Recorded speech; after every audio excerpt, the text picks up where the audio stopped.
একবিংশ শতকের সবথেকে বড় ঘটনা, ইরানের সুপ্রিম লিডার আয়াতোল্লাহ আলী খামেনেই মৃত। 1989 থেকে 2026 দীর্ঘ 37 বছর শাসনের পর ইসরায়েলের স্ট্রাইকে মারা গেলেন আলী খামেনেই। 28 ফেব্রুয়ারি 2026 শনিবার সকালে একের পর এক ইসরায়েলি মিসাইলে কেঁপে ওঠে ইরান। তেহরান, ইস্পাহান, কারমানশাহ, ইরানের বড় বড় শহরগুলোকে টার্গেট করা হয়। ইভেন একটা ইসরায়েলি মিসাইল ইরানের একটা স্কুলে গিয়ে পড়ে, যেখানে সাথে সাথে মারা যায় ওই স্কুলের 50 জন ছাত্রী। ইসরায়েলের পাশাপাশি আমেরিকাও এদিন ইরানের উপর বেশ কিছু মিসাইল ফায়ার করে।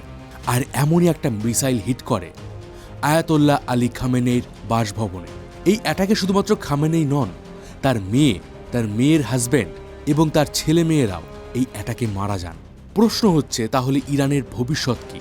ইরানে ইসলামিক শাসনের কি এবার তাহলে পতন হতে চলেছে? এদিন এই মিসাইল হামলার পর ইরান কিন্তু চুপ করে ছিল না। মিডল ইস্টে আমেরিকার যতগুলো মিলিটারি ঘাঁটি রয়েছে, তা সে দুবাই হোক, সৌদি আরব বা বাহরিন, ইরানের মিসাইল প্রত্যেকটা আমেরিকান মিলিটারি ঘাঁটিতে অ্যাটাক করে।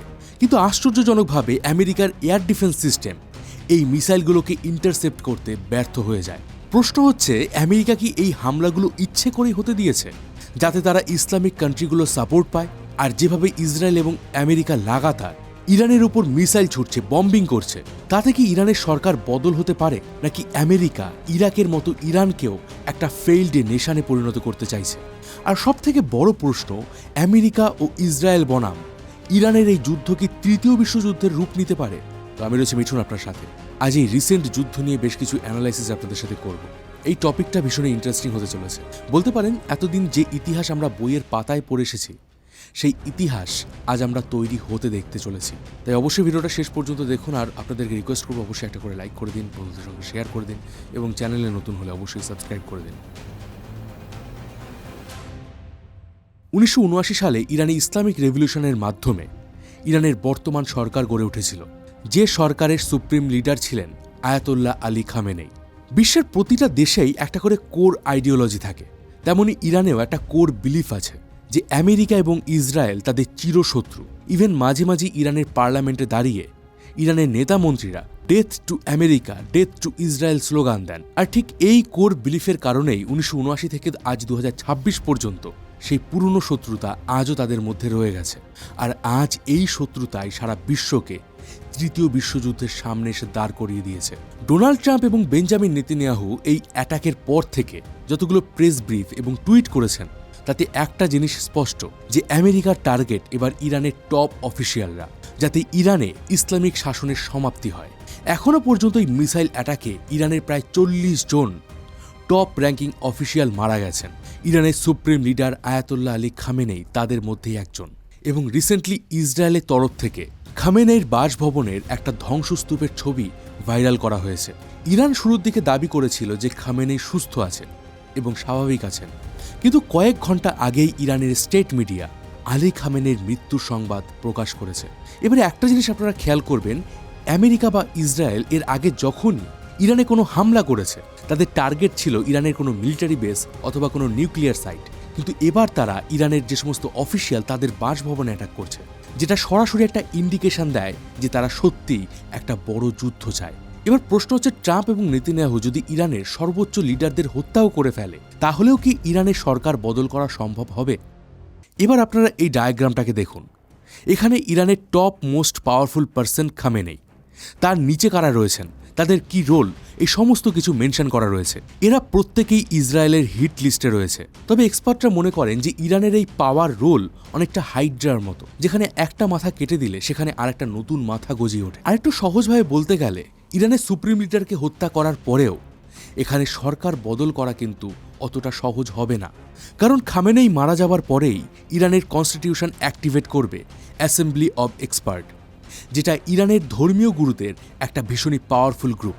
এই গ্রুপই একজন নতুন লিডারকে বেছে নেবে ইরানের সুপ্রিম লিডার হিসাবে। এই মুহূর্তে আলী খামেনেইর পর সম্ভাব্য সুপ্রিম লিডার হিসাবে দেখা হচ্ছে আলী লারজানিকে, যিনি এই মুহূর্তে ইরানের সুপ্রিম ন্যাশনাল সিকিউরিটি কাউন্সিলের হেড। এটাকে বলা হয় ইরানের সবথেকে ইম্পর্টেন্ট ডিসিশন মেকিং বডি। অর্থাৎ আজকের দিনে আলী খামেনেইর পর সবথেকে পাওয়ারফুল পারসন এই লোকটি। তবে লারজানি কিন্তু সুপ্রিম লিডার হতে পারবেন না, কারণ তিনি কোনো ক্লারিক নন। তবে আলী খামেনেই তাকে ভীষণই ভরসা করত। আর লারজানির প্রধান কাজই হল খামেনেইর লেগাসিকে কন্টিনিউ করা। আর যদি লারজানিকেও হত্যা করা হয় তাহলে ইরানের দুটো জিনিস হতে পারে। এক, ইরানে সত্যিই ইসলামিক শাসনের পতন হবে। আর দ্বিতীয় যেটা হতে পারে সেটা ইরানের এই স্ট্রাকচার আরও বেশি পাওয়ারফুল হয়ে উঠতে পারে। কারণ একটা দেশ তখনই সবথেকে বেশি ভয়ানক হয়ে ওঠে যখন তাদের কাছে হারানোর কিছু থাকে না। এই পাওয়ার স্ট্রাকচার ছাড়াও আরও দুটো জিনিস কিন্তু ভুললে চলবে না। সেটা হচ্ছে ইরান একটা ভীষণই বড় দেশ।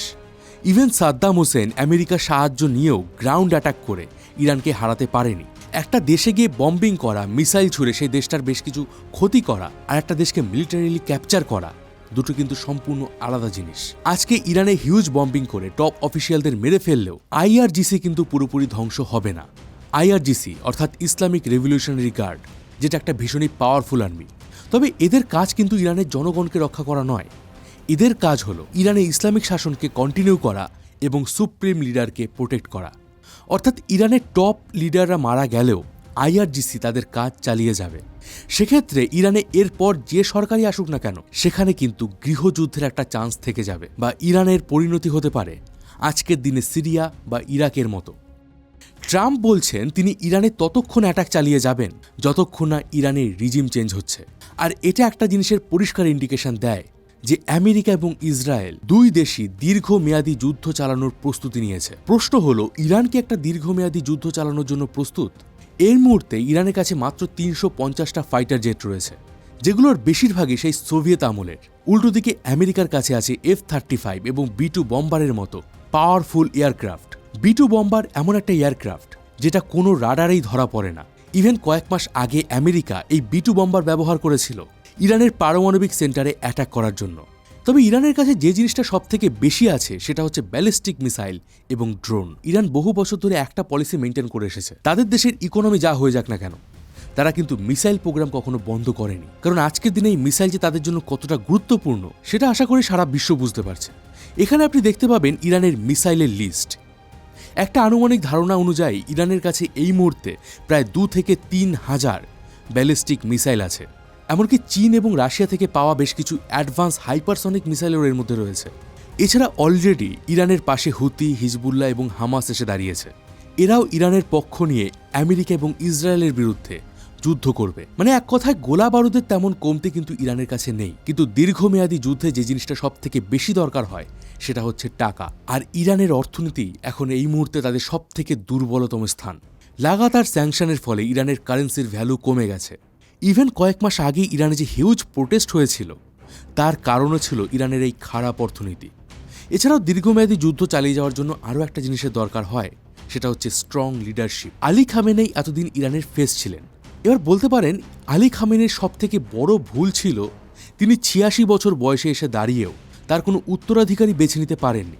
ফলে এই মুহূর্তে ইসরায়েল এবং আমেরিকার মিসাইল সহ্য করার পাশাপাশি ইরানকে ইন্টারনালি নিজেদের পলিটিক্যাল প্রেশারও ফেস করতে হবে। সুতরাং এটা এখন দেখার বিষয় যে ইরান কি সত্যি তাদের এই দীর্ঘমেয়াদী যুদ্ধ চালিয়ে যেতে পারবে। এই বিষয়ে আপনার মতামত কিন্তু কমেন্ট বক্সে অবশ্যই জানাবেন। এবার আমি কেন এই ইন্ট্রোতে বললাম যে এই যুদ্ধ কি শেষ পর্যন্ত তৃতীয় বিশ্বযুদ্ধের রূপ নিতে পারে, এর কারণ কি, চলুন এবার সেটা বলি। এই মুহূর্তে আমেরিকার দুটো এয়ারক্রাফট ক্যারিয়ার ইরানকে দুই দিক থেকে ঘিরে রেখেছে। ইউএসএস অ্যাব্রাহাম লিনকন, যেটা মোতায়েন করা হয়েছে আরব সাগরে, এবং ইউএসএস জেরাল্ড আর ফোর্ড, যেটা বিশ্বের সবথেকে এক্সপেন্সিভ এয়ারক্রাফট ক্যারিয়ার, যার মূল্য প্রায় $14 বিলিয়ন। আর এটা মোতায়েন করা রয়েছে মেডিটেরিয়ান সি অর্থাৎ ভূমধ্য সাগরে। এবার যেহেতু আমেরিকা মিডল ইস্টের দেশগুলো থেকে ইরানের উপর হামলা করছে না, তাই এই এয়ারক্রাফট ক্যারিয়ার দুটো কিন্তু আমেরিকার জন্য ভীষণই গুরুত্বপূর্ণ ইরানের উপর অ্যাটাক করার জন্য। ইভেন এই মুহূর্তে আমেরিকা ইসরায়েলের পোর্ট হাইফা থেকে তাদের ইউএসএস জেরাল্ড ফোর্ডের মাধ্যমে মিসাইল ছুটছে ইরানের দিকে। ফলে স্বাভাবিকভাবেই ইরান চাইবে তাদের সামনে আসা যে কোনো থ্রেটকে আটকাতে। তবে এখনও পর্যন্ত, মানে যখন আমি এই ভিডিওটা বানাচ্ছি তখনও পর্যন্ত কিন্তু ইরান ইউএসের কোনো এয়ারক্রাফট ক্যারিয়ারের উপর মিসাইল অ্যাটাক করেনি। এবার কিছু এক্স সিআইএ অফিসিয়াল দাবি করছে যে ইরানের কাছে এই মুহূর্তে চীন এবং রাশিয়ার দেওয়া বেশ কিছু হাইপারসনিক মিসাইল আছে, যেগুলো একবার ফায়ার করলে আটকানো প্রায় অসম্ভব।